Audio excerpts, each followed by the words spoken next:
இன்றைய தெளிவுபட பகுதியில் தேர்வு பயத்தை போக்குவது குறித்து உளவியல் நிபுணரின் ஆலோசனைகளை கேட்கலாம். அரங்கில் நம்முடன் உள்ள உளவியல் நிபுணர் திரு கார்த்திக் அவர்களிடம் பெற்றோர்கள் மற்றும் மாணவர்கள் தங்களது சந்தேகங்களை கேட்டு விளக்கங்களை பெறலாம். சார் வணக்கம். வணக்கம். எக்ஸாமினேஷன் டைம் அப்படின்னு பார்க்கும்போது ஒரே ப்ரெஷர் எல்லா பக்கத்துலேருந்தும் அதிகமாக இருக்கும். ஸ்டூடெண்ட்ஸாக இருக்கட்டும், ஈவன் பேரண்ட்ஸ்க்கு கூட இப்போ ஸ்டூடெண்ட்ஸ்க்கு எக்ஸாம்னா பேரண்ட்ஸ்க்கும் ஒரு ப்ரெஷர் இருக்குன்னே சொல்லணும். அடுத்து என்ன காலேஜில் அவங்களுக்கு சீட் வாங்குறது, அதே மாதிரியே 10th ஸ்டாண்டர்ட் ஸ்டூடெண்ட்ஸ் இருந்தாங்கன்னா 11th என்ன குரூப் எடுக்கிறதுங்கிற மாதிரியான விஷயங்கள். அது மட்டும் இல்லாமல் இந்த எக்ஸாம் ஃபீவர், அந்த ஸ்ட்ரெஸ், ஆங்ஸைட்டி இதெல்லாம் ஒன்று சேர இப்போதான் இது அதுக்கான சீசன் அப்படின்னே சொல்லலாம். இந்த மாதிரியான ஆங்ஸைட்டியோ இல்லை ஸ்ட்ரெஸ்ஸோ ஸ்டூடெண்ட்ஸ்க்கு என்னென்ன காரணங்களால வருது? காரணங்கள் பார்த்தீங்கன்னா பொதுவாக எல்லாரும் சொல்றது ப்ரிப்பரேஷன் இல்லாமல் இருக்கிறது அப்படின்னுட்டு. அது ஒன்று மட்டும் காரணமாக இருக்க முடியாது, வேற நிறைய விஷயங்கள் இருக்கலாம். இந்த நேரத்தில் அவங்களுக்கு உடம்பு சரியில்லாமல் போக நிறைய வாய்ப்பு இருக்கு. நல்லா ப்ரிப்பேர் பண்ணியிருந்தா கூட சில நேரத்தில் வந்துட்டு உடம்பு சரியில்லை, இல்லை ஏதாவது வீட்டில் ஏதாவது பிரச்சனைகள் இருக்கு. ஃபார் எக்ஸாம்பிள் அம்மா அப்பாவுக்கு இடையில சண்டை, அல்லது வீட்டில் அவங்களோட அண்ணன் தம்பிங்களோட சண்டை, அப்படி இருந்தால் கூட வந்துட்டு இது எக்ஸ்ட்ராவா ஏற்கனவே இருக்க பிரச்சனையோட சேர்ந்து அதிகமான ப்ரெஷரா அவங்களுக்கு இருக்கும். அது ரொம்ப ஸ்ட்ரெஸ், ஆங்ஸைட்டி. என்விரான்மெண்டல் ஃபேக்டர்ஸும் அவங்களோட ஸ்ட்ரெஸ்ஸா இருக்கட்டும், டிப்ரெஷனா இருக்கட்டும் உருவாகிறதுக்கு ஒரு மெயின் ரீசனா பார்க்கப்படுது அப்படிங்கிறங்க. சரி, இது ஒரு பக்கம் இருக்கட்டும், அவங்களுக்கு வீட்டில் இருக்கிற ஏதாவது சிச்சுவேஷன் இதனால. இப்போ சில ஸ்டூடெண்ட்ஸ் படிச்சுட்டே இருக்கேன், என்னால அதை கிராஸ் பண்ண முடியல அப்படிங்கிறாங்க. இல்ல படிச்சேன், இன்னைக்கு எனக்கு ஞாபகம் இருக்கு, நாளைக்கு எனக்கு ஞாபகம் இல்லை அப்படிங்கிறாங்க. இதுக்கெல்லாம் என்ன ரீசனா இருக்கலாம்? ரெண்டு ரீசன் ரொம்ப முக்கியமா நாங்க எங்ககிட்ட கவுன்சிலிங் வரவங்களை பார்க்குறோம். ஒன்று வந்துட்டு பிடிக்காம படிக்கிறது, இன்னொன்று புரியாம படிக்கிறது. ஸோ புரியாம படிக்கிறது எடுத்துக்கிட்டிங்கன்னா வந்துட்டு நிறைய பேர் இங்கிலீஷ் மீடியம் படிக்கிறாங்க. அதில் நல்லா இங்கிலீஷில் நல்லா தெரிஞ்சு பண்ணுறவங்களும் இருக்கிறாங்க, நிறைய பேர் வந்துட்டு மகப் படிக்கிறவங்களும் இருக்கிறாங்க. ஸோ மகப்ன்றது ஓரளவுக்கு தான் செய்ய முடியும். ஃபுல் புக்கையும் வந்துட்டு புரியாமல் படிக்கிறதுன்றது ரொம்ப ரொம்ப கஷ்டம். அது சில பேருக்கு தான் அந்த மாதிரி ஒரு திறன் வாய்க்கும். இன்னொன்று பார்த்தீங்கன்னா பிடிக்காம படிக்கிறது. அந்த பிடிக்காம படிக்கிறதுக்கு காரணம் என்ன வேணா இருக்கலாம். வந்துட்டு அந்த டீச்சர் பிடிக்காம இருக்கலாம், அல்லது அந்த ஸ்கூல் பிடிக்காம இருக்கலாம், அல்லது சப்ஜெக்ட் பிடிக்காம இருக்கலாம், அந்த சப்ஜெக்டை வந்துட்டு நடத்தின விதம் பிடிக்காம இருக்கலாம். இந்த மாதிரி நிறைய காரணங்கள். ஸோ பொதுவாக இந்த பிடிச்சு படிக்கணும், அதே மாதிரி புரிஞ்சு படிக்கணும். இது ரெண்டுத்தையும் செஞ்சாலே வந்துட்டு பிடிக்கவும் செய்யணும், அதே சமயம் புரிஞ்சும் படிக்கணும். நம்ம தொடர்ந்து பேசலாம் சார். ஒரு நேர் அப்படி இருக்காரு அப்படின்னு நினைக்கிறீங்களா? எல்லாமே படிச்சா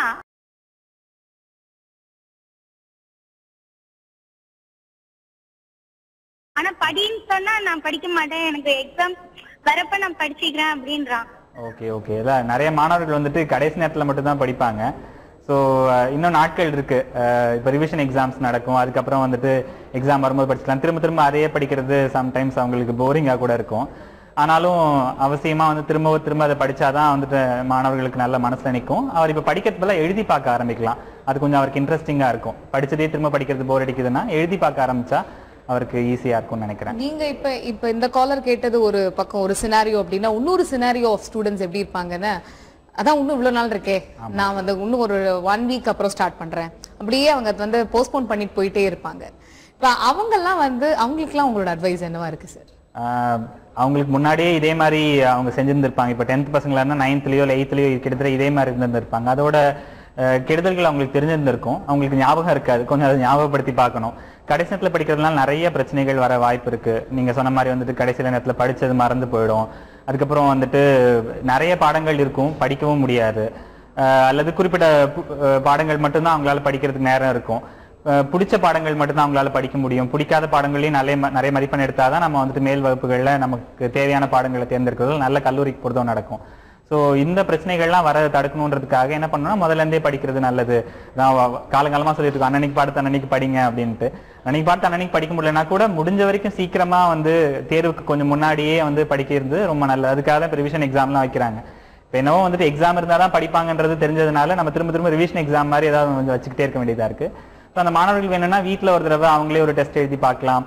தனக்கு என்னதான் தெரிஞ்சிருக்கு அது ஒரு இன்ட்ரெஸ்டிங்கா செஞ்சு பார்க்கலாம். அல்லது ஃப்ரெண்ட்ஸோட சேர்ந்து நான் எழுதுனடா நீ எழுதுறா, உனக்கு என்ன தெரியுது எனக்கு என்ன தெரியுது அப்படின்னு பார்க்கலாம். ஸோ இந்த மாதிரி சில விஷயங்கள் செய்யும்போது அவங்களால என்ன சொல்றது, கடைசி நேரத்தில் இருக்கிற பிரச்சனைகளை தவிர்க்க முடியும் நான் நினைக்கிறேன்.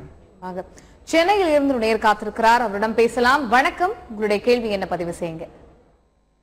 ஹலோ வணக்கம், சொல்லுங்க உங்களுடைய கேள்வி என்ன? வணக்கம் மேடம், என் பேர் முத்து ராமாபுரம். சொல்லுங்க. என்னோட பையன் 10th ஃப்ரீயா விட்ட மேடம். அவனை ஃப்ரீயா விட்டு அவன் ஃப்ரீயா மூவ் பண்ணா. மேட்ச் எல்லாம் நல்லா பார்த்தா அவன் இஷ்டத்துக்கு படிக்க விட்டோம். சரி, நல்ல மார்க் எடுத்தான். அதே மாதிரி +2 விடலாமா? ஓகே. இந்த 10th +2ன்றது எந்த அளவுக்கு வந்து படிப்புக்கு ரொம்ப முக்கியமான நேரமோ அதே நேரத்தில் வந்துட்டு எங்களை பொறுத்த வரைக்கும் அடலசன்ஸ்ன்ற ஒரு முக்கியமான நேரமும் கூட. இந்த நேரத்தில் தான் வந்து அவங்களுக்கு நிறைய எக்ஸ்பெரிமெண்ட் பண்ணி பார்க்கணும், உலகம் என்ன இருக்கு, உலகன்றது ரொம்ப சந்தோஷமானது, என்னென்ன விஷயங்கள்லாம் இருக்குன்றலாம் தெரிஞ்சுக்கணுன்ற அந்த ஆர்வம்லாம் அதிகமாக இருக்கும். அதனால வந்துட்டு முழுமையாக அவங்கள விட முடியாது. 10th அவர் விட்டுருந்தாங்கன்னா ஓகே, அது நல்ல விஷயம், வந்துட்டு செஞ்சிருக்காரு, அவரும் நல்ல மார்க் எடுத்துட்டாரு. பட் 12thலையும் அப்படி இருக்க முடியுமான்னு தெரியல. அதே நேரத்தில் நீங்கள் ரொம்ப இருக்குனீங்கனாலும் அதுவும் பிரச்சனை. ஸோ ஏற்கனவே நீங்கள் கொஞ்சம் அந்த மாதிரி விட்டு பழகிறதுனால இப்பயும் விட்டு பழகுங்க. நாங்கள் என்ன சொல்லுவோம்னா வந்துட்டு எப்போ இருக்கணுமோ இருக்கணும், எப்போ விடணுமோ அப்போ விடணும், அந்த லாவகம் நமக்கு தெரியணும். அதை கொஞ்சம் ட்ரை பண்ணி வந்துட்டு அவர் படிக்கிறாரான்னு மட்டும் ஒரு தடவை 2 தடவை பார்த்துக்கலாம். அவர் போய் படின்னு எப்படின்னு சொல்ல முடியாது, பையன் பெரிய பையனாக வளர்ந்துருப்பாரு. ஸோ அவர் படிக்கிறாரான்னு மட்டும் செக் பண்ணிக்கோங்க. அவர்கிட்ட நீங்கள் உட்காந்து கேளுங்க என்ன படிச்சிருக்காரு என்ன எதுன்ட்டு. முடிஞ்சா அந்த இது ஒப்பிக்கிறதோ அல்லது எழுதி பார்க்கறதோ அதை வந்துட்டு கொஞ்சம் இருந்து மேற்பார்வை பாருங்க. பேரண்ட்ஸ்க்கும் ஸ்டூடெண்ட்ஸ்குள்ள இருக்கிற அந்த கம்யூனிகேஷன் கேப்பும் கம்மி ஆகணும். இந்த மாதிரியான டைம்ல அவங்களோட அட்வைஸும் இருந்ததுன்னா ஸ்டூடெண்ட்ஸ் இன்னும் பெட்டரா பெர்ஃபார்ம் பண்ணுவாங்கங்கிறது தாண்டி வந்துட்டு நமக்கு இருக்கிற ரோல் மாடலாவே இருக்க வேண்டியது இருக்கு. அவங்க படிக்கும்போது நம்மளும் உட்காந்து படிக்கணும். நீங்க ஆனந்த விடனோ இல்ல வந்து குமுதமோ என்ன வேணா படிக்கலாம், பட் பக்கத்துல உட்காந்து படிங்க. அந்த நேரத்துல டிவி போடாதீங்க, பக்கத்துல நின்று பேசிட்டு இருக்காதீங்க, அல்லது வந்துட்டு சத்தம் போட்டு வீட்டுல பேசாதீங்க.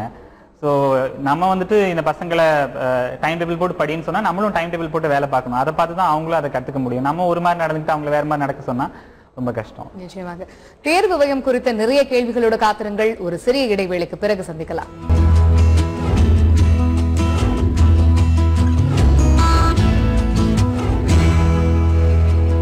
வெற்றி படிக்கட்டு நிகழ்ச்சிக்கு மீண்டும் உங்களை வரவேற்கிறோம். இன்றைய வெற்றி படிக்கட்டு நிகழ்ச்சியில் தேர்வு பயத்தை போக்கும் யுக்திகள் குறித்து தான் நாம் பார்த்து வருகிறோம்.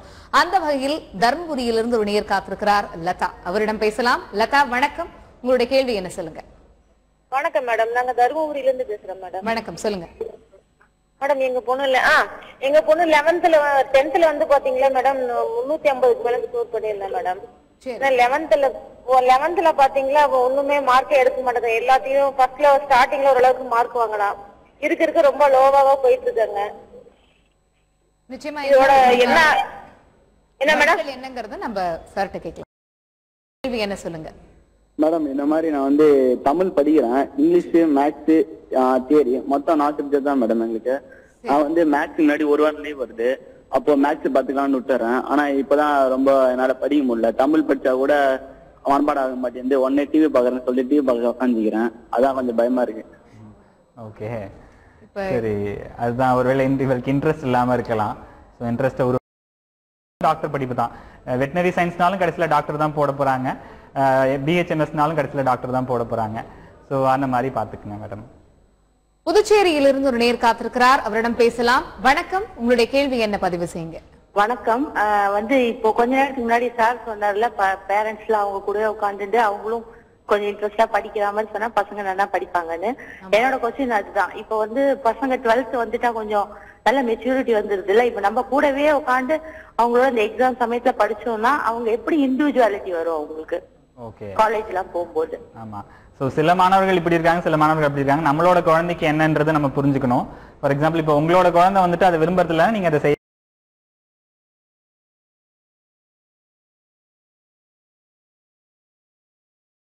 நாகராஜன் வணக்கம், உங்களுடைய கேள்வி என்ன பதிவு செய்யுங்க. வணக்கம். வணக்கம் சார். இந்த காலையில அதிகாலையில எழுந்து படிக்கிறது நல்லதா அல்லது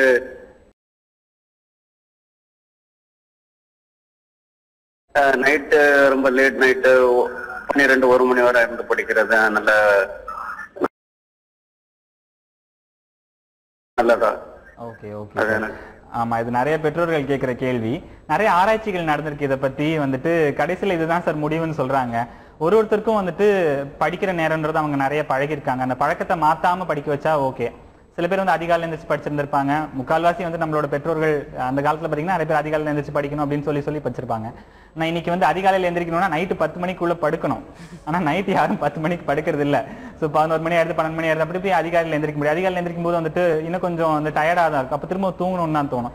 அதனால வந்துட்டு ஒருத்தரும் தனக்குன்னு வந்துட்டு எந்த டைமை ஃபாலோ பண்றாங்களோ அந்த டைமை தொடர்ந்து ஃபாலோ பண்ணணும். அது அதிகாலையாவும் இருக்கலாம், நைட்டாவும் இருக்கலாம். ஆமா, ஆனா வந்துட்டு அந்த 8 மணி நேரம் தூக்கம்ன்றது ரொம்ப ரொம்ப அவசியம். ஒருவேளை அவங்க நைட்டு வந்துட்டு ஒரு 11 மணி வரைக்கும் 12 மணி படிக்கலாம், கொஞ்சம் காலைல தூங்க வேண்டியது இருக்கலாம். ஸோ அது வந்து பார்த்துக்கணும். தனக்கு என்ன வருதுன்றது தான் இங்கே முக்கியம். பொதுவான விஷயங்கள் நிறைய இருக்கு, இதை சாப்பிடணும், இதை சாப்பிடக்கூடாது, இதான் படிக்கணும், அதை படிக்கக்கூடாது, இது எப்படி படிக்கணும், அப்படி படிக்கணும், எல்லாத்தையும் தவிர தனக்கு என்ன அவங்களுடைய கம்பேட்டபிலிட்டிங்கிற ஒரு பெரிய விஷயம் இருக்கு, அதையும் பார்க்கணும். திண்டுக்கல்லில் இருந்து ஒரு நேயர் காத்திருக்கிறார் ஜெகன், அவரிடம் பேசலாம். ஜெகன் வணக்கம், உங்களுடைய கேள்வி என்ன சொல்லுங்க. சொல்லுங்க சார். சொல்லுங்க சொல்லுங்க ஜெகன். நான் 10th படிக்கிறேன். சொல்லுங்க. இங்கிலீஷ் மட்டும் கஷ்டமா இருக்கு சார். நான் 10th படிக்கிறேன். ஓகே. ஆமா, இந்தியாவில் வந்துட்டு நிறைய பேருக்கு கஷ்டமா இருக்கிற லாங்குவேஜ் அது இங்கிலீஷ் தான். அவங்கவுங்க தாய்மொழி வந்துட்டு ஒரு பக்கம் ஈஸியா இருக்குன்னு சொல்றாங்க.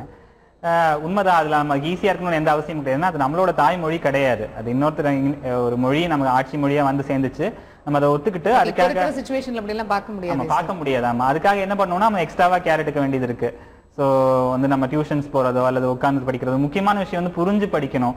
மகப் நிச்சயமா அதில் அடிக்க முடியாது. அதனால கொஞ்சம் டிக்ஷனரி எடுத்து ஒரு வார்த்தைக்கும் அர்த்தம் புரிஞ்சுக்கிட்டு நீங்க அதை தமிழ்ல வந்து சொல்லி பார்த்துக்கிட்டு அதுக்கப்புறம் அது இங்கிலீஷ்லயும் மாற்றிக்கிட்டு, ஸோ அந்த மாதிரி நம்ம கத்துக்கிட்டாதான் வந்துட்டு நீங்க சொந்தமா வந்து எழுதக்கூடிய அந்த திறமை வரும். இன்னைக்கு நிறைய பேர் வந்து 12th வரைக்கும் நிறைய மனப்பாடம் பண்ணி எழுதி முடிச்சிடுறாங்க. ஆனா காலேஜ் போன பிறகு பெரிய பெரிய புக்கா இருக்கு, அதெல்லாம் மனப்பாடம் பண்ண முடியாது, புரிஞ்சா மட்டும் தான் செய்ய முடியும். ஸோ அந்த புரிதல்ன்றது வந்துட்டு கடைசி நேரத்தில் இப்போ செய்ய முடியாதுனாலும் எவ்வளவு தூரம் புரிஞ்சு படிக்க முடியுமோ படிச்சீங்கன்னா ஓரளவுக்கு ஆங்கிலம் எளிதா இருக்கும்னு நினைக்கிறேன். நிச்சயமா இன்னைக்கு எக்ஸாம் ஃபியர் வந்து எப்படி ஓவர் கம் பண்ணலாங்கிற டிப்ஸ் நிறையவே சொல்லியிருந்தீங்க.